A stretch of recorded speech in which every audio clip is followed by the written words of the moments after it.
Welcome to this video guys. Let's see how we can quickly install Kali Linux on Windows 11. First, press your Windows key and type cmd and click on command prompt to open command prompt. Windows by default provides a bunch of Linux distributions that you can install easily. So first of all, we need to enable WSL, that is Windows Subsystem for Linux. To do that, just type WSL --install. Now this will enable WSL in your system.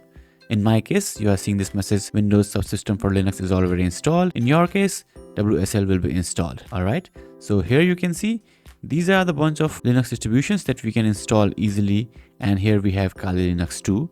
So to install this, what you can do is you need to enter a command, but we will need to have administrator privileges.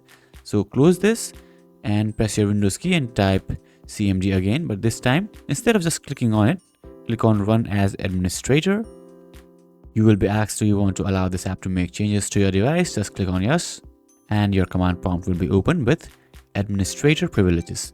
Now to see that bunch of distributions or a list of distributions that are available, again type this command WSL --list --online, hit enter, and here we have the distributions that are available to us for installation. Now just enter this command WSL --install -g and the distribution name, that is Kali Linux. So type KALI-LINUX and hit enter. Now Kali Linux installation has started. As you can see, it is saying installing Kali Linux rolling. So let's wait till the installation is complete. It will take quite some time, probably a few minutes. So it's been quite some time and it is still showing 0%. So if this is the case with you too, maybe there's an issue with this and it is already installed, that is Kali Linux is already installed. To check if Kali Linux is already installed and this is just stuck, what you can do is press your Windows key and type KALI, and as you can see, I'm being shown this Kali Linux app. So this means that this is already installed, but I'm just seeing this with due to an issue with WSL. So I can just close this and again press Windows key and type Kali, and I'll see this. So just click on it to open it, and as you can see, it is now showing installing. This may take a few minutes. So again, let's wait till this is finished. So after a while, you will see this message that says enter the new Unix username. So I'll just type Vishal, that is my name, hit enter, and now enter a new password.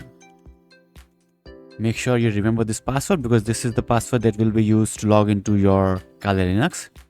Okay, so now we have successfully installed Kali Linux and we are inside Kali Linux. So I can maximize this now and I can enter Linux command. Okay, I can close this and let's open Kali Linux again. Press Windows key and type Kali. This time, as you can see, you'll see Kali Linux. Click on this and we are inside Kali Linux. So let's run some Linux commands. So if I type top, as you can see, I can see these things. If I type something else like netstat, as you can see, this is also working. So we are successfully inside Kali Linux and we are now able to use or run any Kali Linux tools. If you have any questions, let me know in the comments below.